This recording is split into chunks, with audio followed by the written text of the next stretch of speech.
sheet metal, fenders, the bins, but the main hull, everything is greys and dark browns. And, okay. You know, whereas if you were just working with your imagination, you might imagine it's all just bright oranges and bright rusty colours. So I think the best tool you have really is observation. You know. And I think as well, if you're modelling World War II vehicles, then look at modern vehicles that are photographed in full colour, but they're operating in the same conditions. And, you know, they show they're probably slightly better maintained, but at the same time, I think most modelers take things too far anyway with degradation. You know, things are chipped and scratched and scuffed in a way that is unrealistic. If you've got a vehicle with big slope sides like that, you know, it's not going to have scuffs and chips all over it because nobody can walk on it or climb on it, or it's the most you get is a few scratches from tree branches or something. But even then, they're not going to damage the paint, really, are they? Trees. So it's thinking logically about what you're doing, where you're putting the paint, and you know, areas like that on the turret, nobody can stand. You can't put your feet in these areas, so that any dust that lands there is going to be undisturbed. You know, and if I had more time, I'd just continue building those areas up to an intensity that I was happy with, depending on what appearance I was aiming for with the vehicle.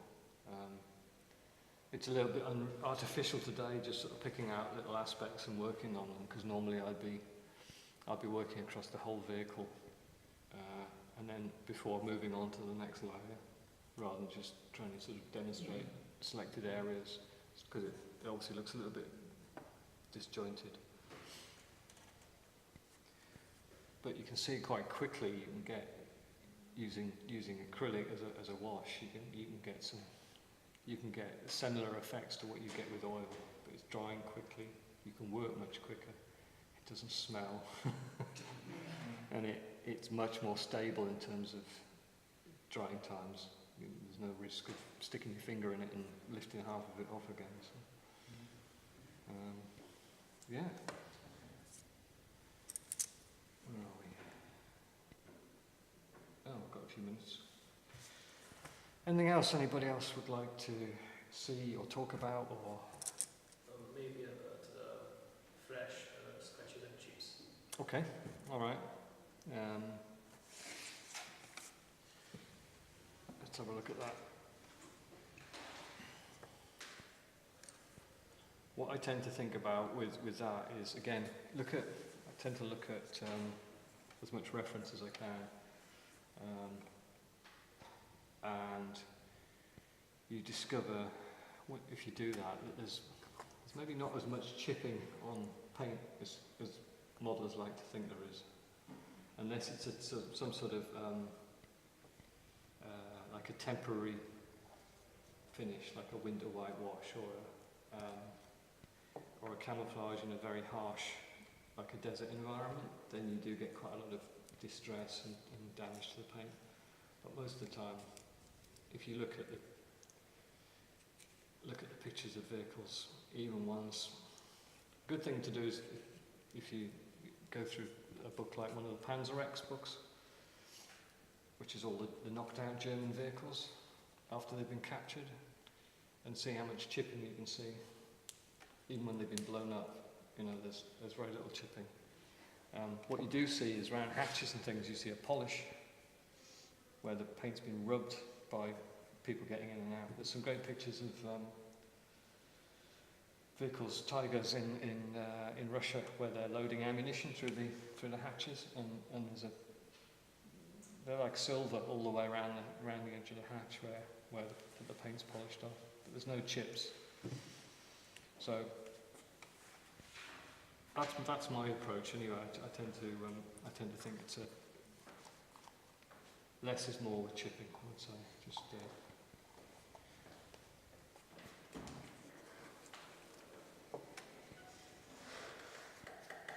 that in mind, what I would do is start with like a darker tone. So let's add some wear around these hatches.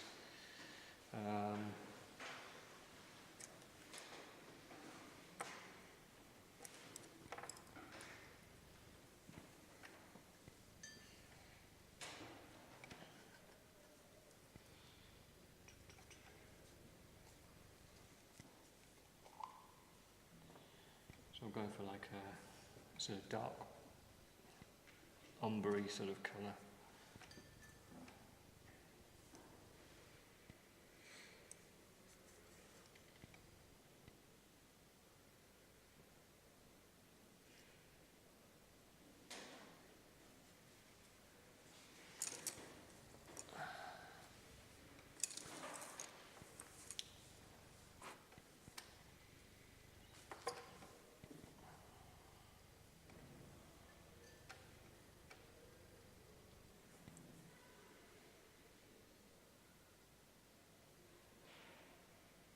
And by just sort of almost like rubbing the edge of the brush along the edge of the hatch, you can get a kind of a little build-up of paint there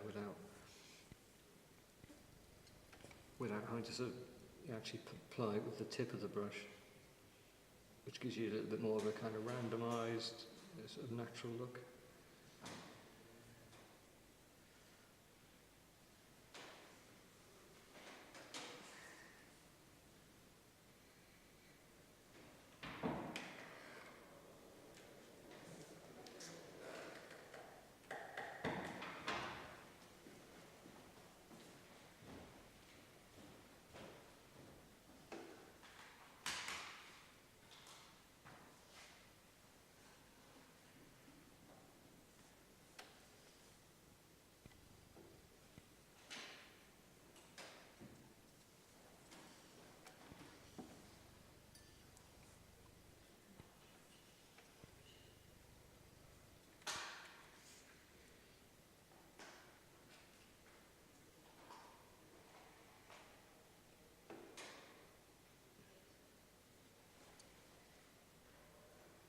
Again, you've got to think about logically how what areas are going to get heavy wear and what areas are just areas that aren't going to reach anything at all, because of the complex nature of the shapes of them. They're just not going to, nobody can kind of reach them or touch them.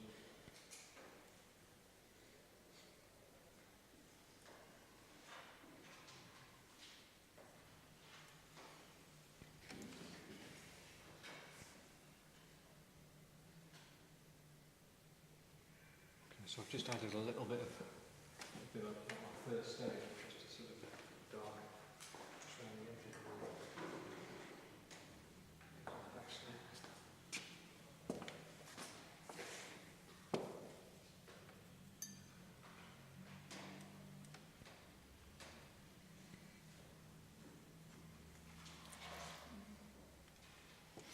It's almost black, right? Hmm? It's almost black. Almost black, yeah. You don't want to go pure black because it's too much. It's almost like It's kind of brownish. yeah, like a very dark brown, sort of, almost like a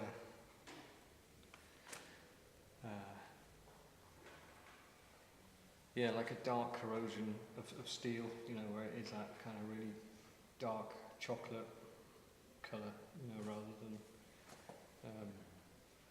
but it depends if you're doing something that's, you know, on an aeroplane or whatever, and it's an aluminium element, and I would go more with like quite a pale grey. You know, or if you've got aluminium elements on the vehicle, it's a big casting like it is here. What kind of a sorry gun is that? Yeah, it's pathetic, isn't it? Yeah.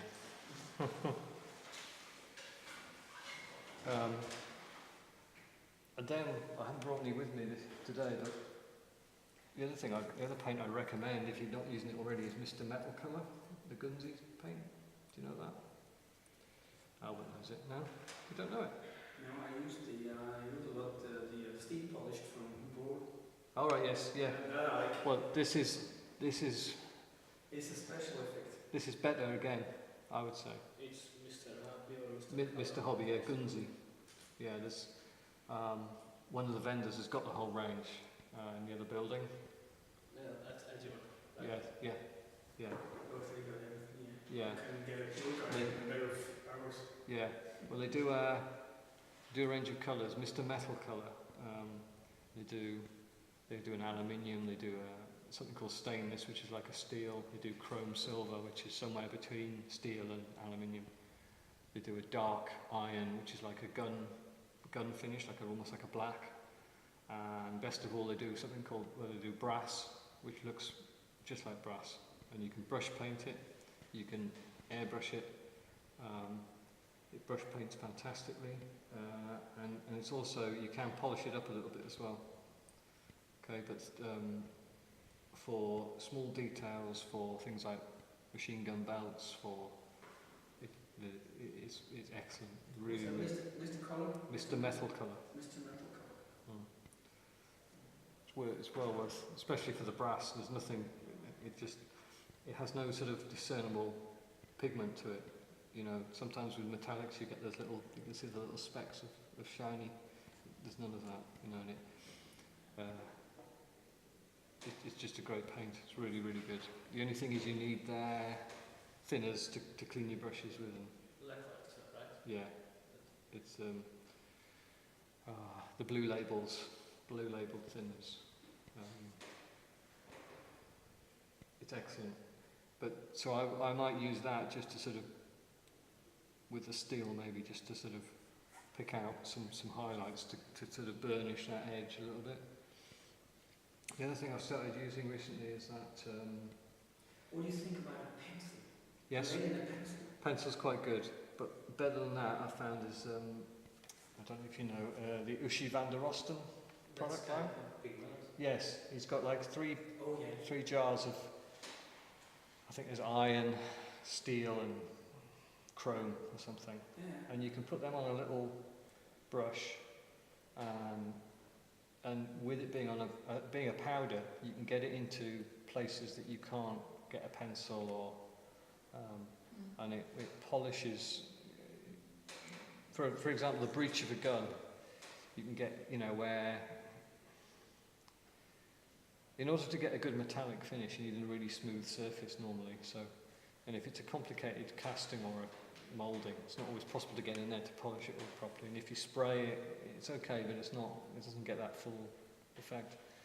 If you go over it with this, you can get some of those micro brushes and just get right in there and buff this in, and it's great. It's good for track pads and that sort of thing as well, where you want those where they've rubber tyres on tracks where you get that real high shine. It does all that as well, so it's very good, very good. But that you could just brush that around, and it gives that little glint. I use some of that on my Canadian Leopard that's downstairs. So around the machine gun rail, you know, where the guy's leaning on the hatch, and I just use that just to give that slight glint around the edge. So it's good. You've got to be careful because it is quite powerful. You know, you don't want big shiny bits all over the model, but there are places where it, you know, like round the hatches and the track pads and things, it's just right. Yeah. But Mr. Metal Colour, if you're not using it, I would say buy some. It will revolutionise what you're doing. Yeah. The brass. I got the Ushi from Moson at home. I haven't tried it. Yeah, try it. Yeah. I'm very bad at trying new things. People, you know, I get new samples of things, and I'm very reluctant to sort of to break away from what I'm familiar with. And sometimes I'm pleasantly surprised when I don't get this light out of it. You know, you get some really interesting results sometimes, but I'm very bad at just experimenting. You can also have the best if you place it in the wrong places. Absolutely. Yeah. Well, it gets back to what I was saying before. It's not about the magic potions, as I call them. You don't. It's observation and interpretation. That's the two things. That's a difficult thing. It's not about. Yeah. It's if you buy brand X because famous modeler Y says, you know, that's what he uses. There's no guarantee your models are gonna, you know, you've got to know what you're doing, you know, as we know, because you're producing fine models, and it's not because you're using brand X or brand Y, it's because you know what you're doing, and you've got a. It's about having that ability, and I think it comes down to things like a creativity. You know, it's about. It's a bit like learning to draw, shall we say? I think. That's a good comparison. Yeah, I don't think you can teach people to draw. I think some people can draw. I saw an interesting thing on Instagram about that. There was some really good drawers, and they paint portraits. You think it's a photo. Yeah. So somebody asked, "How do I do that? How can I learn it?" Yeah. You cannot. You have to see it. Yeah. And the tools, they will do the job, but you have to do how you. Then the tools doesn't really matter. They make it work easier. I think if you asked a lot of good modelers, can you also draw? You'll find a lot of them can. And I think that's it. I think it's that observation. It's that, and I don't think you can teach people to draw. They either can or they can. The same way you can't teach people to sing or play football. You know, it's a gift, and you know, and it's the same with a lot of these products. There is no magic product to make your models. No. This is the magic bit. But there are products which make the way easier. Yeah. If you know where you want to go. Yeah. No, and that's why you can turn your hand to anything from spaceships to, you know, battleships, isn't it? You know, because it's that transition of it's not because you've studied that particular area, it's because you know what you're doing, and it applies across the whole spectrum of modelling, really. It's only because I have my constraints, that's my problem. Yeah. But that's rare as well, you know, to find somebody who's. But when you start a project, before you start, don't you have the whole project in your head? Yes. Already? You know exactly what you want to obtain. Yes. I have that. Yes. And I call it the fight for the soul in the model. Yes. It goes on, and you reach the point where you can see, now we got there. Yeah. Some models you will never reach it. No, I think I have the model in my mind's eye before. Like when the kit arrives, with that B17 I've just finished, when that arrived, I could see what it could be. I had that vision of what it was going to be when it was finished. And I'm happily it's arrived at that point. But, you know, it's having that and that drive, and that's what you're aiming for. And you're absolutely right. I think that's how I work. I know what I'm going to do, and I kind of know how I'm going to get there. It doesn't always work out, no. But it's quite daunting, I think, sometimes to like this morning, to sit down in front of this green tank. You know, it's like a blank sheet of paper in a way, and it is quite a, you know. And because I've come here to demonstrate this today, it's not a vehicle I've really been. Probably haven't had that vision with it. You know, I roughly knew what I was going to do with it. I got it out of the box last week and painted the turret numbers and things because I wanted to have something to work on. But and that's maybe why it's never progressed beyond that, because I didn't really have that full idea of what I wanted to see it become. Maybe I'll finish it now. We'll see. But no, I think it's very easy. I think a lot of people can get swept up in that. The real good models never follow the mainstream. No. They always develop their own techniques and ways and stuff, and they figure a new way. Yes, and that's why we were saying last night about, you know, when Adam Wilder first put those rusty metal plates on his vehicles about 10 years ago, and now you can go to every competition. There's a vehicle with rusty plates somewhere on the model, and it's become a cliche of modelling. You know, whether I don't think it's something you would have seen myself. You know, because I just think that all these units had people whose job was to paint things, you know, and they just wouldn't put rusty metal on. You know, it would have been given a paint or something. But that's the sort of thing, isn't it? You see these little trends that ripple out through the hobby, you know.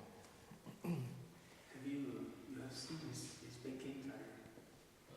I don't know. The big 1 to 16 king tiger. He's built it with all interior. This is mind blowing. It's here in the competition. No. It's too big. It's too big. He No, would have a It's in car Mexico. across the way. It lives in Mexico. He has done a book on it. Yeah. This is absolutely mind-blowing. Every little bit, every little rivet inside is there. All the interior is there. Can you describe it? Bits of it, yeah. A lot of. All the gear, he did all the gear. Yeah. No. The headphones, stuff like Yeah. that. A lot of the detail in the kit was there, but it wasn't accurate or. Yeah. But for example, they put all the ammunition racks with the ammunition in straight rows, which meant the turret wouldn't turn. In reality, all the ammunition sort of faces like all the tips. You know, when it narrows in, they all point inwards, which then gives that room for the turret to rotate. So all the ammunition racks had to be rebuilt. All the ammunition fitted in there. But that's a good example of just going. This is the kit arrived. I could see what it could be. Didn't know it was going to take 3.5 years to get there. Yeah, but there is nothing missing. Yeah. It's an absolute beauty. Yeah. But yeah, that would be my top tip is, look at what other people are doing, you know. Take what you want from there, you know, but don't suck it all in as a kind of, you know. I mean, you've really got your own style going already with what you're doing, you know, and it's distinctive and you know, I'm really impressed seeing it in person. It looked great in the magazine, but it looks even better in reality, you know, and it's really nice to see you're not, you know, it hasn't got those kind of cliches that some models have, you know, with the high contrasts of things, just for the, you know, like this.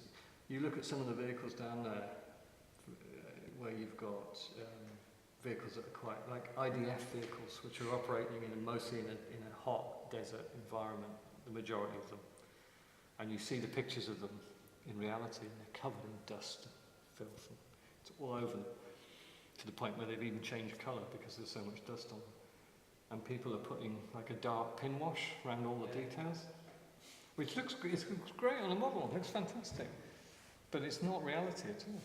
You know, it's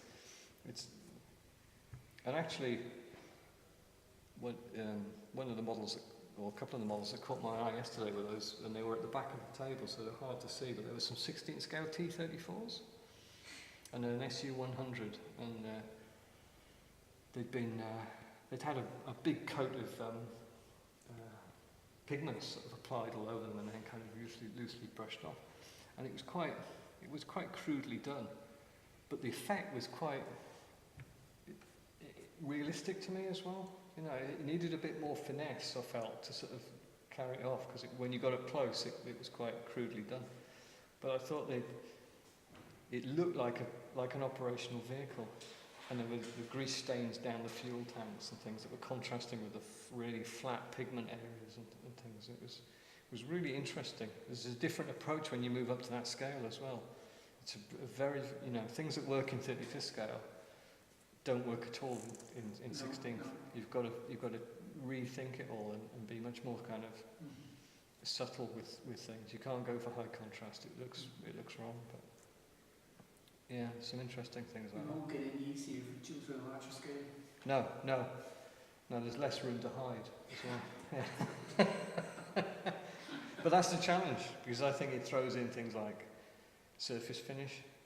You know, like within the King Tiger, you had like, you know, the difference between like the material the seats are made of, the webbing elements, the electrical boxes have a certain finish. You know, the cabling has a different finish. You know, and yeah, it's things like that are a real challenge. I was just looking at some pictures of a Panzer IV engine compartment for the 16 scale kit, and they had the so I'm going to do a close up of there's some fan belts that connect the whole cooling system. Made in Germany, stamped into these fan belts. When you do that, I think it might be a bit small. But it's just great to see those little details that you know, there's no chance of doing that in this scale.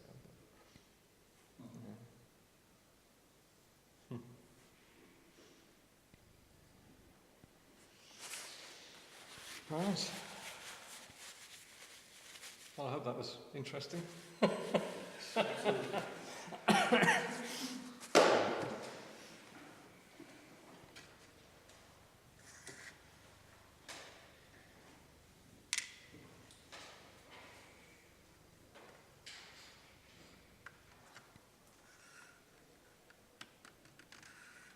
So, Albert, have you been to the show before? Is this your first time? here? Yeah. No, I've been here 9 years ago. All right. Okay. Wow. Yeah. It was not that large, No. not that crowded, No. It's good now, eh? Yeah. but it was good. Yes, it's good. Also then, Yeah. very good. Yeah.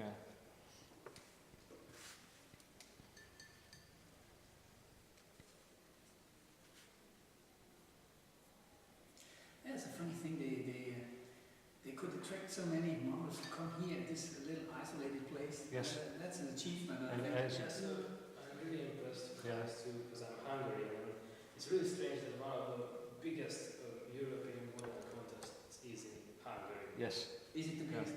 Are they bigger than England already? I don't know. I think in competition model in the competition wise they are. Yes. That's what told me that you. Yeah.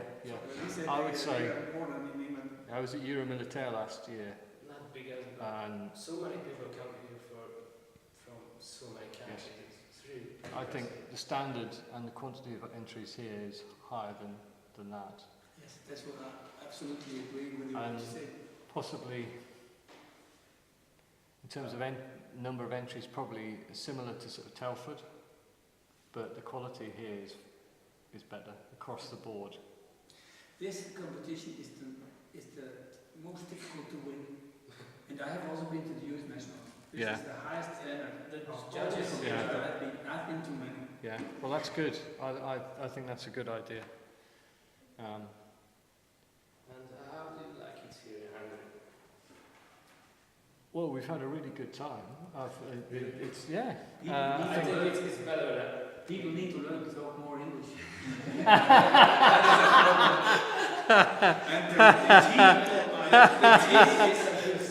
And the TV channels are only Hungarian. you can say that, Albert. I'm not allowed to say that. I couldn't understand anything. I think you have a beautiful language, but it is not to understand. French or Italian, you can guess a lot. Yeah. But not Hungarian. Yeah. You cannot understand anything. Yeah. the grammar is really, really hard. Yeah. No, Even the Hungarian people can't really know what to do. But the young people like you, they are getting along with English.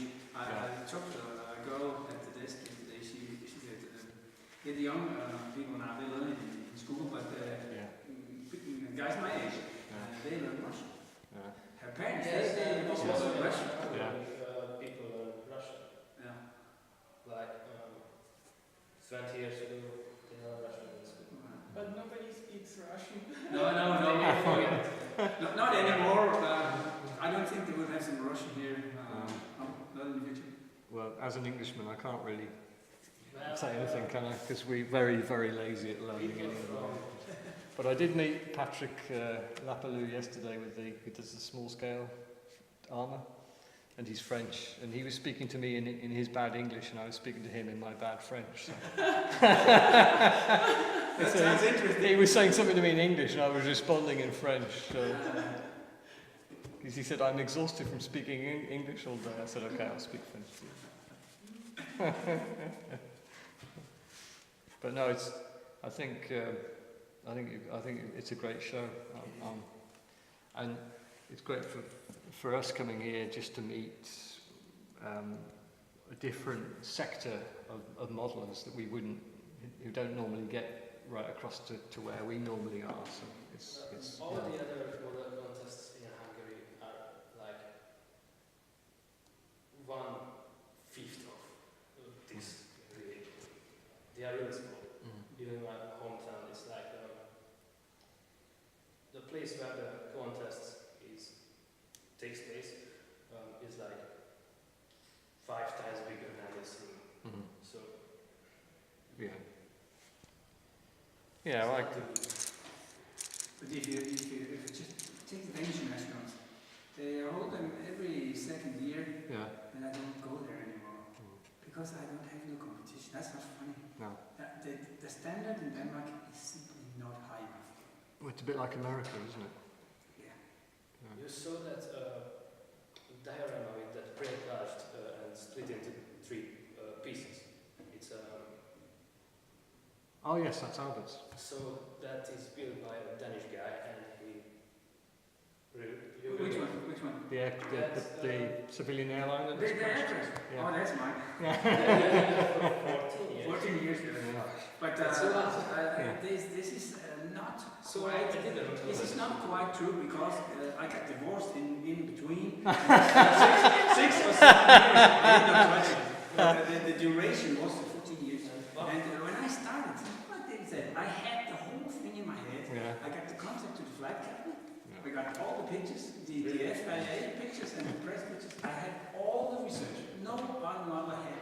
I had all the research. And that was not lucky, that was a curse. That was a curse. Yeah, it's good. And I had it in the head before I started. But I did not know how I should solve all the problems I would need. So I took only one step at a time and did not look too far ahead because then I think courage would have left me. I did not know when I started how I should do that engines. We're finished, yeah? So One of the Hungarian models told that you wrote modeling to the contest. He was looking at one side for 6 minutes and at the other side for 6 minutes again. if you did that, and if a lot of people do that, and I have an element, then people are interested in what I was telling them. That was the aim. You know the figures? The figures I got them Price. I got them from Price. Price, yeah. Yes, and they had not all the figures, so they sent me some German troops. Yeah. Yes, so they got caps on and jackets on and so. So they worked nicely. But that's such an achievement because I think the most difficult things to do are things that have been destroyed. Just to get that and make it look like that's exactly what it was. Very. I made a projection diagram, a book where I wrote down how I did things. It is a vacuum set. A vacuum set. A vacuum form. The vacuum form is crudely 2 halves. You have 2 halves. A thick plastic and you glue them together. The wings upside, downside. That's what do you call these things? Fact form. Fact form. Yeah. That's a very crude form of modeling. Well, you make a master, a shape, a form out of wood or whatever, and then you heat the plastic and suck it down over the shape, and then when you take it off. So you've written a book about that? I have done a production book which is in with all the step-by-step pictures in it. And, but I haven't made another book where I wrote down how I think stuff. Because this thermoformed kit is very thick plastic, and the windows, they should go on like eagles. I couldn't use that, so I cut out every single window and placed the window glass inside it. Every single window. That took ages. It's really idiotic work, it is idiotic work, and you cannot hurry. Because if you win one, you have a problem, you have to correct it. It's too late. Cannot hurry. So, and that's how it is. And I got a forward for this book from the captain of the flight room. I'm really proud of that. Wow. Because he was very skeptical when I started to approach him with the idea. Yeah, He said, you don't get these pictures, they are a lot, they're worth a lot. They are my retirement children. So you cannot just get them. Show me some stuff you made. So I sent some pictures. I never got them. I never got them back. But he came down by my house and he had this stuff along and I could borrow it as long as he. But I have to promise him I will not use the pictures commercially. That's the problem. Yeah. I cannot use them. Otherwise I could write a real book about that. I cannot use all the real flight pictures. They are not mine. I have not the right time. So that's the problem. So that's how I did that.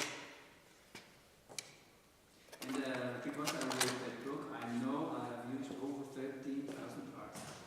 All from plastic and copper and all stuff, all kind of stuff. What you can think of. Yeah. The top of the new wine bottles. Yeah, They're yeah. great. Yes. They're great. Yeah. So you can use all of that stuff. So again, you have to be great. So if the right And if you figure it out, can I take a Yes, yeah, of course you can, yeah. Yeah. Yes.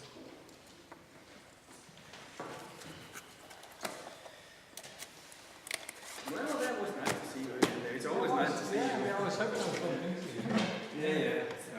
Yeah, no, as soon as I saw your model on the table, I thought, Albert's here. Where is he? But, Yeah. Yeah. No, I didn't know you were coming. I would have said if I'd known.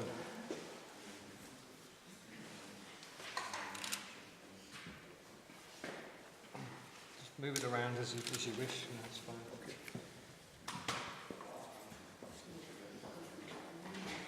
Okay. Right. Good seeing you, David. Yeah. When do you leave? Tomorrow. Tomorrow. Yeah. First tomorrow. I have a family on the way, so I go to Salzburg here. So Right. that's a very long haul for me. So Did you drive? You must have driven with all those models. Oh, how long did that take? You came by car. yeah, Ugh. I couldn't have all the models along. Otherwise. How many days was the No, trip? I made it in 3 days because the first day I started in the evening. I drove to Hamburg, visited friends, stayed there.